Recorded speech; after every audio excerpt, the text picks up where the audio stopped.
A gente sabe que o brasileiro ele tem dificuldade muito grande de estudar, né? A gente, desde pequeno, os professores eu passei por isso, eles falam assim, estuda em casa, mas ninguém te dá métodos de estudos, né? Graças a Deus pela internet, que hoje você pode abrir um vídeo lá e ter vários métodos de estudos que você pode adquirir, né? Só não estuda, só não aprende a estudar quem não quer hoje em dia, não é verdade? Então, assim, temos uma dificuldade muito grande. Aí a gente cresce. A gente cresce, no máximo que a gente lê, e quem lê é um jornal, né? Jornal, uma revistinha de quadrinhos, às vezes. A gente tem dificuldade de leitura, a gente não lê. E aí a gente, de repente, entra para uma igreja que tem a cultura de ensinar a Bíblia, né? Porque você sabe que tem dois tipos de igreja, uma que ensina a Bíblia e a outra que ensina arrepios, como se arrepiar, como, foi maravilhoso, né? Então, assim, as que ensinam a Bíblia é prejudicada, porque esse povo não aprendeu a ler, não aprendeu a ter prazer na leitura. E a gente tem o analfabeto que lê, mas não entende. Ele sabe ler, mas ele não entende. É o analfabeto que eles chamam funcional, né? Eles leem, mas não entendem. Mas eu leio, eu não entendo, meu Deus. Já viu a pessoa lendo a Bíblia e fala, mas não entendo. Outro qualquer tipo de coisa, a pessoa tem dificuldade de interpretação. E isso é normal, por quê? Você não foi acostumado a esticar o seu cérebro, os seus neurônios. Você não consegue fazer as sinapses, né? As sinapses neurais. Leitura daqui, você conjuga com aqui, aí abre o leque. E aí a gente entra para a igreja e tem escola dominical. O que acontece com a escola dominical? Ninguém frequenta. Porque tem que ler. É isso? Aí as igrejas resolveram fazer o que com a escola dominical? Tirar a escola dominical, e hoje as igrejas estão sem escola dominical, porque os alunos não vêm. E aí o que o pastor faz? O pastor vai para o púlpito tentar passar uma mensagem de uma escola dominical. Porque aí não tem como fugir, né? A não ser se fugir para uma igreja do arrepio. Porque aí você vai sendo arrepiado aí pro resto da vida. Agora, eu não consigo entender uma coisa. Se eu conheço uma pessoa, eu me apaixono por ela, eu quero conhecer quem é essa pessoa, eu quero conhecer o caráter dela, a personalidade dela, eu quero conhecer de onde ela veio, qual é a sua genealogia, eu quero conhecer o que ela tem para mim, o que ela pode me oferecer, o que ela espera de mim. Eu preciso conhecer isso. Se eu conheço alguém e me apaixono por ela, eu tenho necessidade de conhecer o seu caráter, a sua personalidade. E aonde eu encontro isso de Jesus? Ou é no arrepio? Eu estou errado? Então, gente, por que eu fiz essa introdução? Porque hoje eu vou pregar uma mensagem um pouco apologética. Não faz não. Já fez Porque o que acontece? A gente precisa saber da razão da nossa fé, como o Pedro falou, né? Não que eu não faça isso, não que eu não pregue isso, mas geralmente eu pego muito leve com vocês, porque um dorme, o outro começa a conversar, o outro se perde no meio da mensagem e só volta no final. Então é difícil para mim, muito difícil. Mas eu vou procurar ser bem tranquilo para que vocês possam aperfeiçoar isso dentro de vocês, né? Você, para ter uma ideia, a média de leitura do argentino são 6 livros por ano, e a nossa? Estamos falando de argentinos, são 6 livros por ano, e a gente? O que a gente lê? Acho que você tem que ler o que você gosta até chegar no que é necessário. Porém, todavia, paramos A Culpa é das Estrelas, paramos no Crepúsculo, no Harry Potter. Beleza, show de bola, isso aí acho que é legal, faz parte. Mas dá para parar nisso aí, não trabalhar o intelecto, só as aventuras e as fantasias da minha mente? Eu tenho que aprofundar. Não estou falando que isso seja legal, é legal você ler o que você gosta. Acho que é até uma entrada, mas não pode ficar só na entrada, né? Você vai no restaurante, tem entrada e depois vem a comida firme. Ficar só na entrada, pãozinho, batatinha, né? Não dá. Deu para entender ou não? Agora, como é que eu vou fazer isso com uma pessoa de 60 anos, fazer ela voltar a gostar de ler? Só Jesus na causa. Só Jesus na causa, eu não tenho esse poder, só o Espírito Santo. Mas faça a minha parte. Alright? Or no? Ok? Vamos lá. Vamos abrir Salmos 19, 1 a 4. E digo para vocês que até 24 anos, o único livro que eu li, aos 23 para 24, foi Danielle Steele. Quem conhece Danielle Steele aí? É uma grande romancista. Foi o único livro que eu li, de 23 para 24 anos, nunca tinha lido.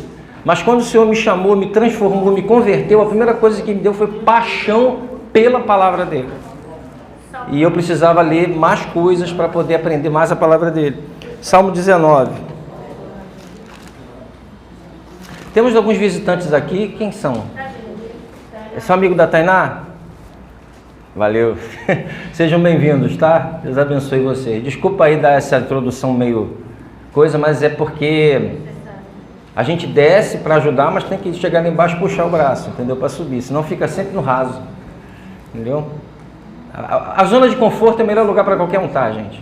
A zona de conforto é um local que todo mundo gosta, mas o pastor de vocês não vai deixar vocês ficar na zona de conforto. Você pode até sair da igreja, mas se na zona de conforto não fica. Vamos lá, Salmo 19.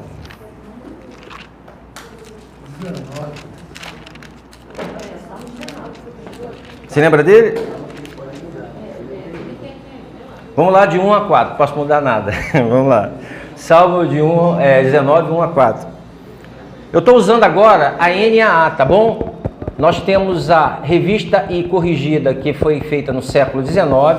Depois nós temos na virada do século XX, meados do século XX, a revista e atualizada, que foi uma atualização da revista corrigida. E agora, em 2018, saiu a NAA, que já saiu nos Estados Unidos há muito tempo, mas chegou para a gente agora, que é a Nova Almeida atualizada. É sem aquele vós, falar-lhe-eis, saiu isso da Almeida atualizada e ficou mais tranquilinho para a gente, ok?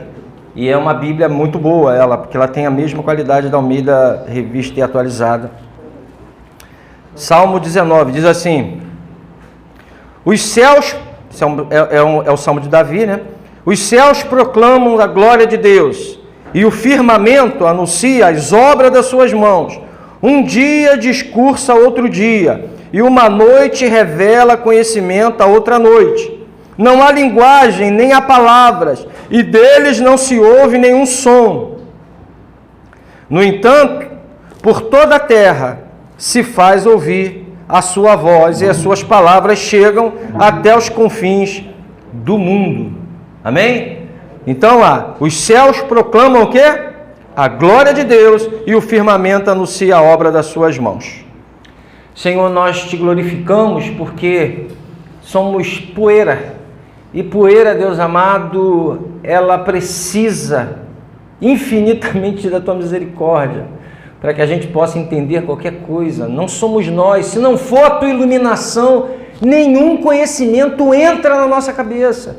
Por isso, Espírito Santo, eu clamo nessa manhã iluminação, tanto para mim, que vou pregar, quanto para aqueles que irão ouvir. Sem iluminação não há, Pai querido, absorção espiritual da palavra. Não há como, Deus amado, selar a palavra no nosso coração. A gente pode até ouvir e compreender um pouco, mas não muda a nossa vida. Por isso, Deus, que em nome de Jesus haja iluminação de tudo aquilo que o Senhor revelou para nós nessa manhã, ou irá revelar, em nome de Jesus. Amém, Senhor. Amém. Bem, queridos, feita aquela introdução, nós vimos aqui que o salmista diz que os céus proclamam o quê? A glória de Deus. Como isso acontece? Como é que vocês acham que os céus proclamam a glória de Deus? Eu quero uma pessoa falando. Por quê que os céus proclamam a glória de Deus? Nina? Marilene? Irmã Sheila? Davi?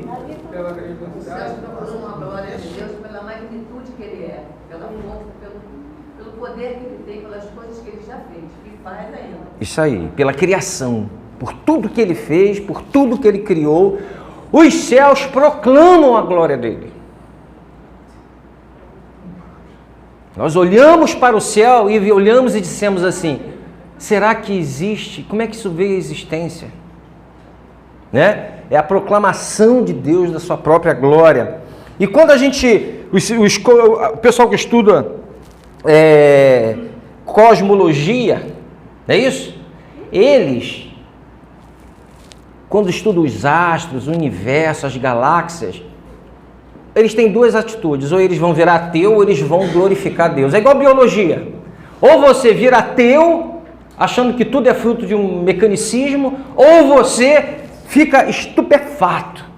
Eu me lembro Davi vir falando dos detalhes da biologia, né? DNA humano e tudo mais. Você fica maravilhado, porque também somos algo que está manifestando a glória de Deus. Essa criação maravilhosa que é o ser humano, né? E aí, queridos, olha só a estatística para você ver dos estudos que já fizeram.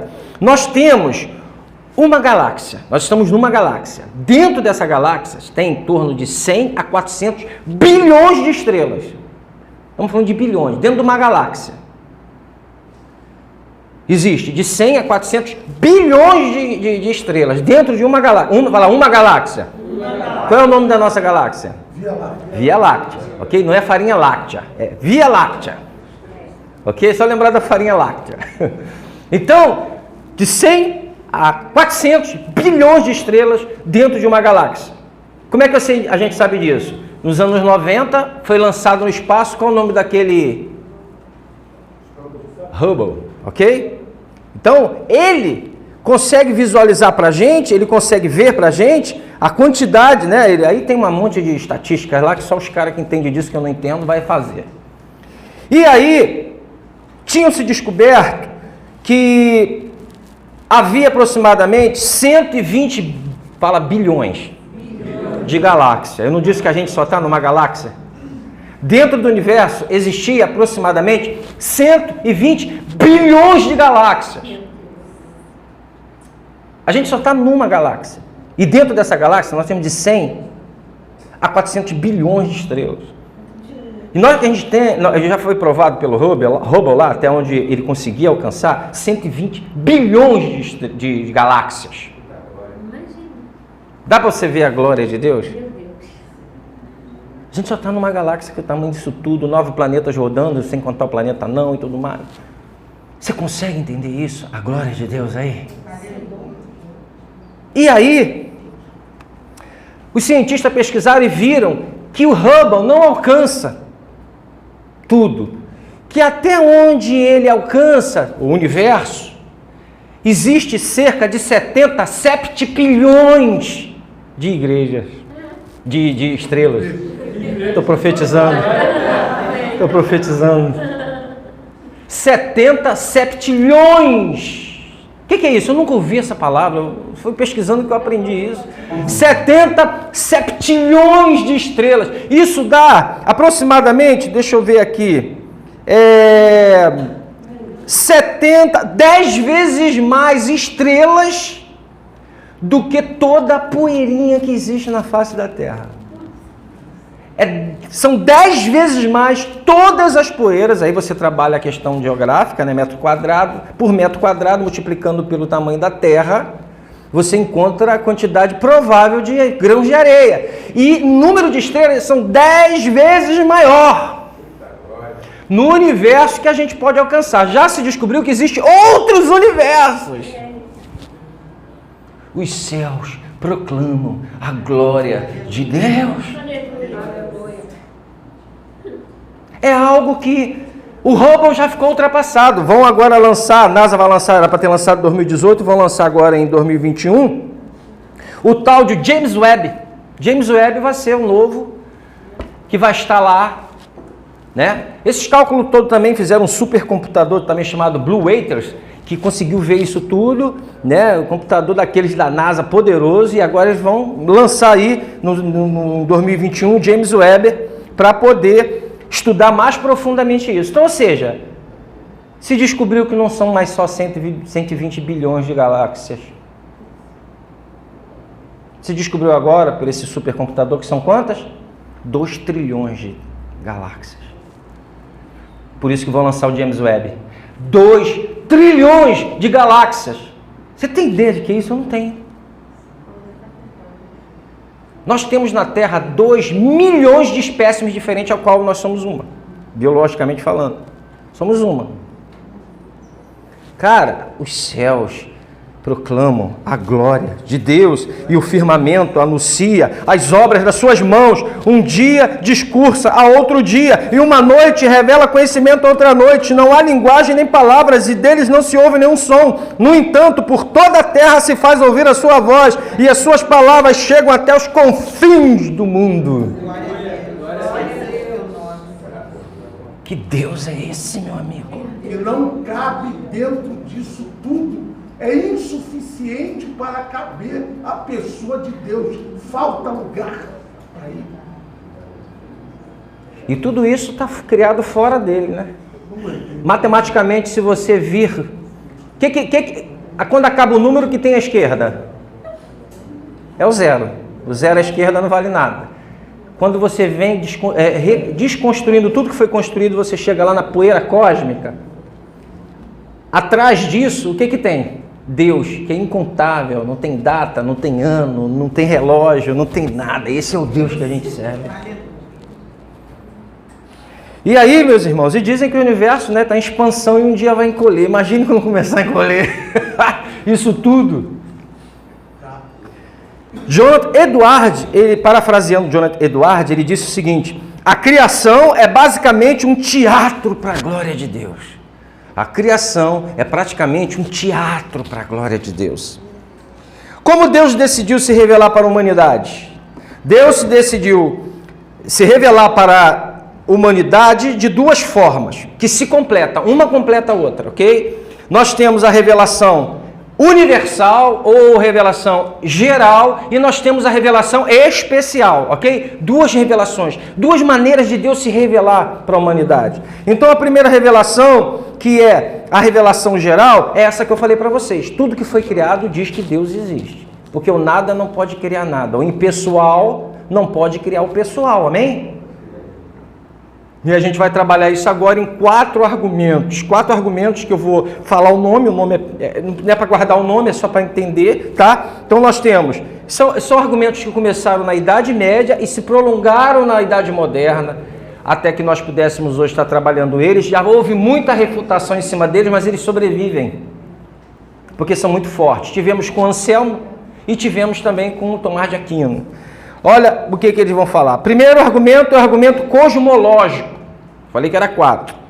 Tudo que existe tem uma causa. No entanto, não pode haver uma regressão infinita de causas, pois, nesse caso, toda essa série de causas jamais teria começado. Por isso, entendemos que existe um ser que é causa primária de todas as coisas, o motor imóvel, ou o ser necessário. A este todos nós chamamos de Deus.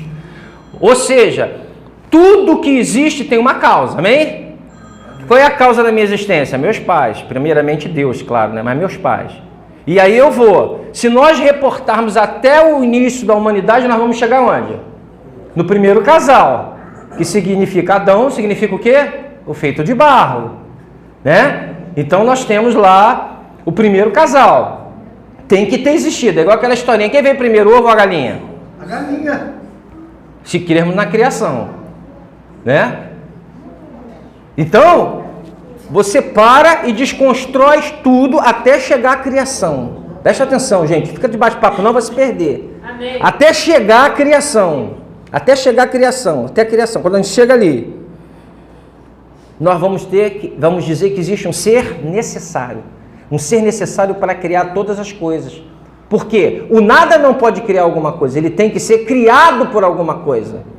E esse argumento está nos céus, esse argumento está na nossa frente. É o argumento que quando a gente vai pregar para uma pessoa que não conhece alguém, um descrente, alguma coisa, você pode utilizar. Você pode dizer, cara, você acha que o nada cria alguma coisa? Ainda que existisse o Big Bang, a primeira poeirinha cósmica, vamos teorizar aqui.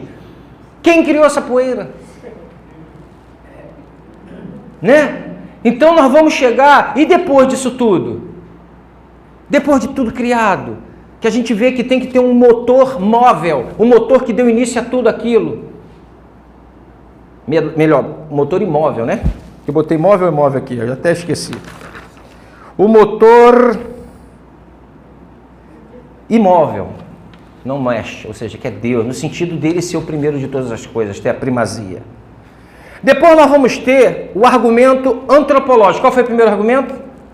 Cosmológico. Do cosmo, de olhar para o cosmo e ver todas as coisas. O segundo argumento é o qual? Não dorme não, Nana. Segundo argumento qual é? O antropológico. Antro é o quê? Ser humano, homem. Antro. Ok? Do homem. Esse argumento diz o seguinte: é o código moral existente em cada um de nós.